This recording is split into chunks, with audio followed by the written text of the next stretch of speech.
So, as promised, after some delays, this is going to be my somewhat in-depth kind of overview of apophatic theology. I'm going to try and tackle this from the East and from the West, notably, and I'm going to show off some book recommendations and even some of the prayer tools that I use when I engage in this at a practical level. So first we need to get the definition out of the way. So apophatic theology is one of two schools of theology, the other being cataphatic theology. Cataphatic theology is often called positive theology, which is essentially arriving at a knowledge of God through attributes, through what is known. God is love, God is just, He is sovereign, and so forth and so forth.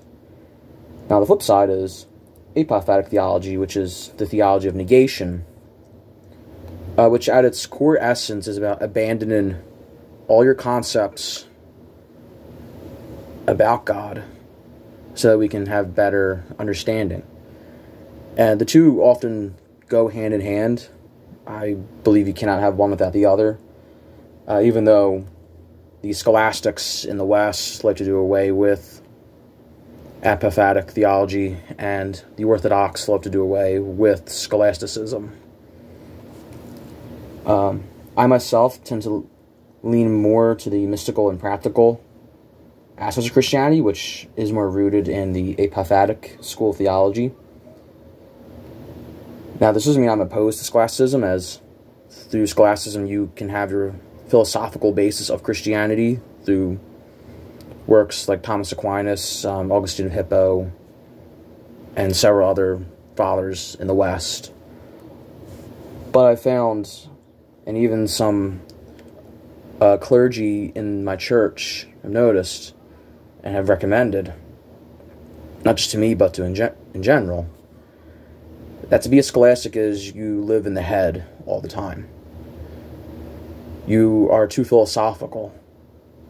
You try and will God through logic.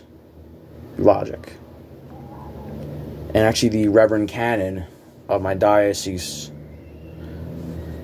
said something actually very beautiful at my initial discernment interview, that to be a Christian is you have to live in the heart and in the head.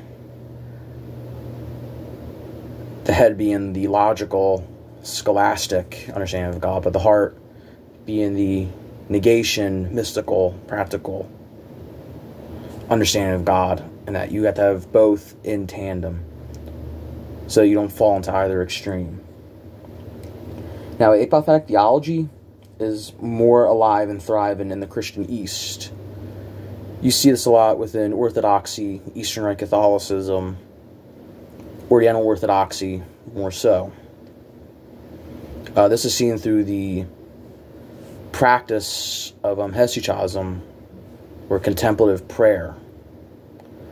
And we actually see this going all the way back with its roots in the Jewish Merkava mysticism. Now, what Merkava mysticism is, in the Bible, you can see this in Ezekiel's vision of the throne of God. The Hebrew word Merkava means vessel of the Lord. Merkava was a mystical practice within Second Temple Judaism that sought to make you a living vessel for the Lord to dwell within. This actually later on influenced Jewish Kabbalah, and even though some love to deny it, more so those who have the anti-Semitic mindset, but Merkava mysticism had a great influence on the Hesychasm of the Christian East, which rubbed off in the Christian West.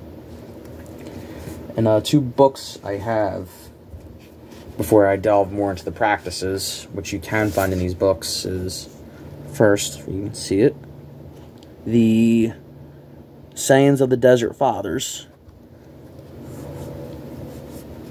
And this is a Russian text. Let me fix my camera here.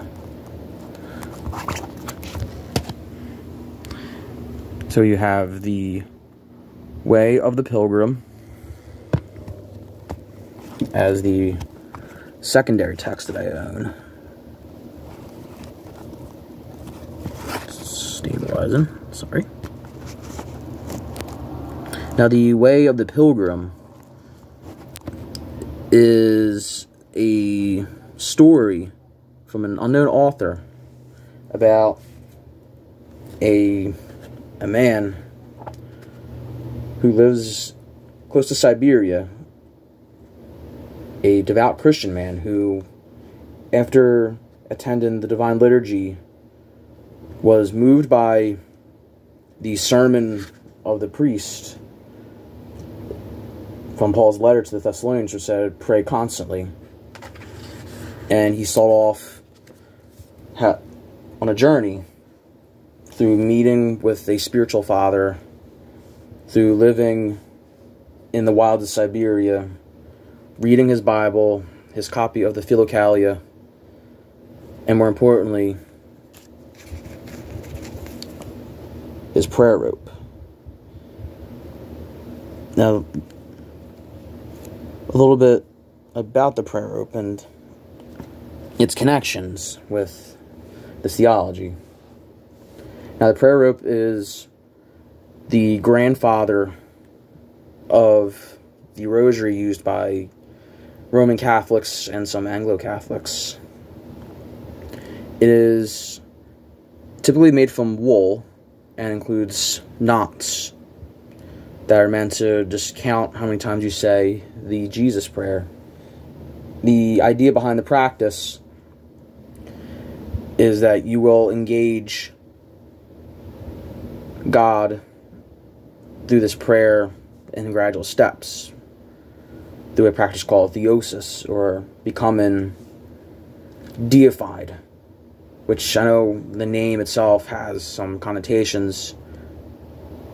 Probably a better term to use to avoid the controversial is to become a living saint or sanctified, to use a Wesleyan term. You would first engage the prayer with purely your head. You're just saying the Jesus prayer mentally. And then gradually the prayer would become memorized and would enter into your heart and your soul. Almost like a mantra of sorts. But unlike Hindu and Buddhist mantras, the Jesus prayer conveys you that divinity. It gets you closer to God, and it moves you to penance. If you look at the end of prayer ropes, show it again, you will typically see a cross and a tassel. Now, the cross is a reminder of Christ's perfect sacrifice for us all. The tassel has two meanings behind it. The first goes back to Christianity's roots within Judaism, that the Jews were told by the Lord to wear fringes on their cloaks as a living testament.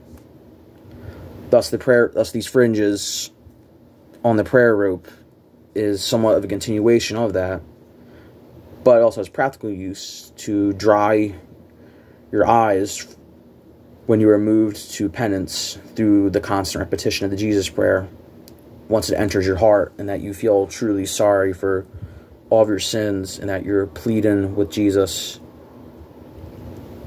to save you and have mercy upon you.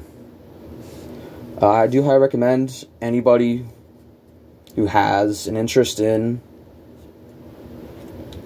this practice that is not a theological textbook to read The Way of a Pilgrim, and also its second part, the pilgrim continues his way. The Desert Fathers were, I guess you could say, the founders of the modern practice of Hesychasm and Theosis. And these men and women, Desert Mothers, who had several very prominent aphorisms and stories, saints such as Arsenius, Anthony of the Desert, Moses of Ethiopia, Mary of the Sinai, Brother Poman, Joseph of Thebes, and so forth. I'm actually going to read some of these sayings off so that you can kind of get a good picture of their theology. I'm going to read from their Unceasing Prayer chapter within the book.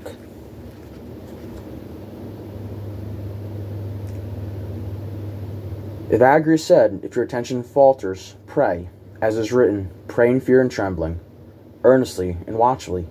You ought to pray like that, especially because our unseen and wicked enemies are trying to hinder us forcefully.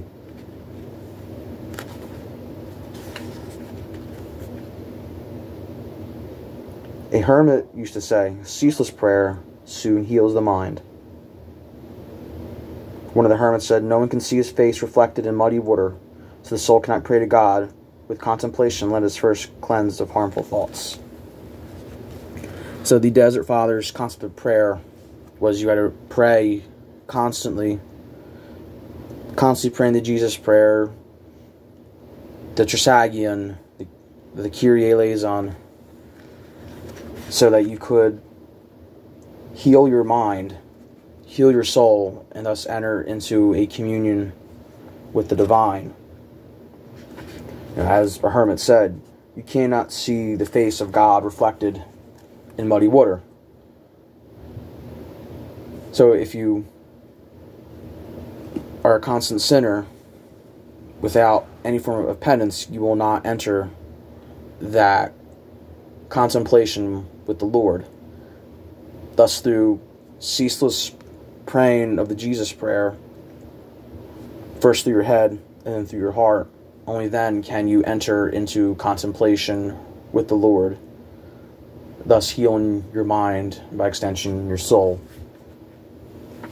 Okay, so that's enough from the East. We're going to move into its tradition within the West. And like I said earlier, in the West, it's somewhat of the lost theology, as the scholasticism of Aquinas kind of took over. But I have two texts I can recommend. One of them is rather a theologian, Meister Eckhart, who is a Dominican. And if anyone knows anything about the Dominicans and their stereotypes, the Dominicans are the intellectuals. They are the types that are known for their preaching and for turning a sermon into a philosophical discourse. Meister Eckhart was a Dominican. He was the equivalent of a professor by today's standards. So he was an intellectual, but he was also a mystic of sorts. And some of his works do have undertones of Apophatic Theology. Now, the book I own, it's called Meister Eckhart's Book of Secrets, which is just a collection of his quotes, his meditations. I'm going to actually try and find a really good one. It's called Letting Go of Everything to Find God. If you desire to know God, let go of everything you imagine you need and turn from all you desire and everything you will. For God is not in any of these, not a single one, not even the best of all. So stop your imagining and let go of what you want and think you need when you've reduced yourself to utter nothingness and given up all you thought you were. Then you'll be ready to taste what this teaching of mine means and know God, who is always waiting for you in nothingness.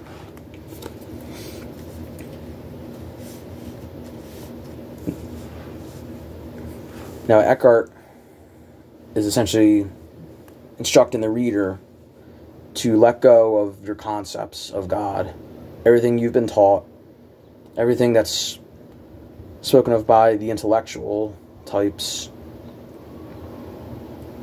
Let go, and there you will find God in that sort of nothingness. Because in the end, to know God, you have to shed all those terms. A even earlier text is the Cloud of Unknown, which is a monastic text from Britain. This is actually used as a handbook for contemplative prayer.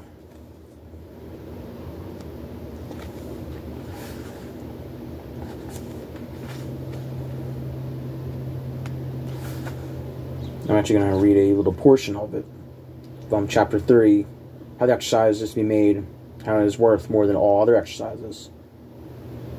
Lift up your heart to God with a humble impulse of love, and have himself as your aim, not any of his goods. Take care that you avoid thinking of anything but himself, so there's nothing for your reason or your will to work on except himself.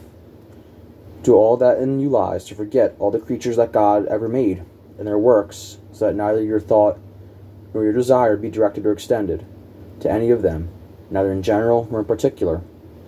Let them alone and pay no attention to them. This is the work of the soul that pleases God most. All saints and angels take joy in this exercise, and are anxious to help it on with all their might. All the devils are furious when you undertake it and make it their business, insofar as they can, to destroy it. So essentially what this is telling the monk to, again, let go of concepts and to realize that the angels and the saints are going to assist you and rejoice when you undertake this form of prayer, but that the devil will try to intervene and attack you.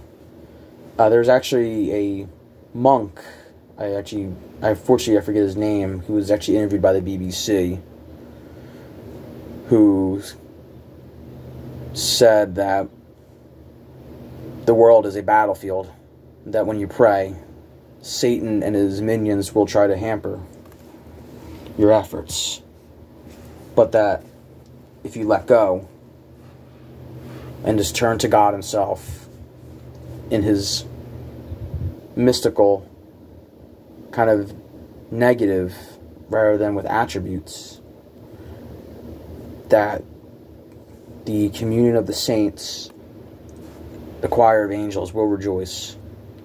And there's stories of the Desert Fathers actually being attacked in their prayer life. And to detour back to the prayer rope, the way the knots are formed is in the form of a cross through 9 knots, so that the devil himself will not come and attack you, as one of the legends behind the prayer rope was a monk would just make regular knots on a string of wool, but that the devil would appear and just undo the knots and throw off his prayer life. An angel intervened and instructed the monk on how to tie these knots in a cross-like form 9 times. Thus, when the devil reappears to distract the monk, he could not undo the knots of the prayer rope.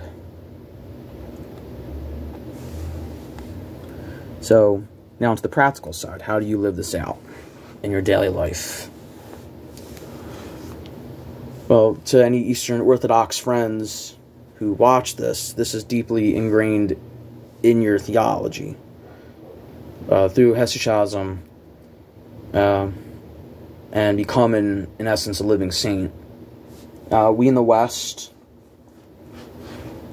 and have eventually lost this over time, but it has made somewhat of a return through centering prayer, which was somewhat branded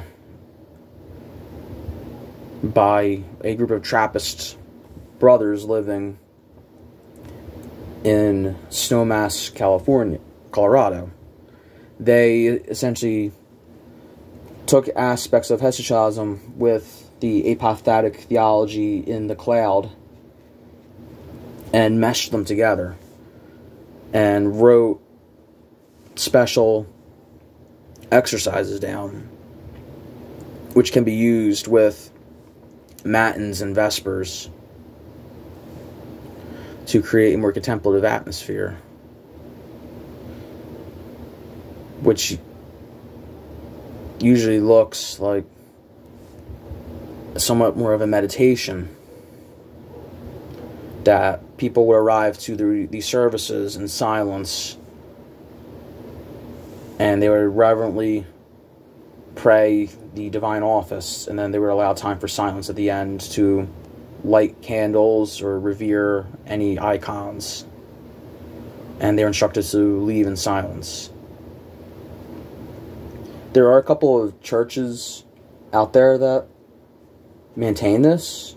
For a while, one church in my diocese, St. Clement's Episcopal Church, was hosting classes on centering prayer, as one of the associate priests studied under these Trappist monks, and for a time was a Buddhist monk living in Japan. To anyone who has somewhat of a working knowledge of Buddhism, you can see some crossover and similarities, but with different end goals. Especially within Zen Buddhism. Zen meditation is about strictly just blanking your head out. There's essentially very little ritualism. You're just told to sit down in your cell, close your mouth, and empty your head to have a brief moment of nirvana or enlightenment. The same can be said within centering prayer. Blank your head out so you can enter communion with God. However, the end goals are different, whereas within Buddhism, the end goal of nirvana is about extinguishing selfhood. Thus, through enlightenment, you cease to be reborn again. Within Christianity, the end goal of Hesychasm, centering prayer, whatever you wish to call it, is through stripping away concepts, through emptying the head, you will arrive at that peace where God will speak to you in your heart.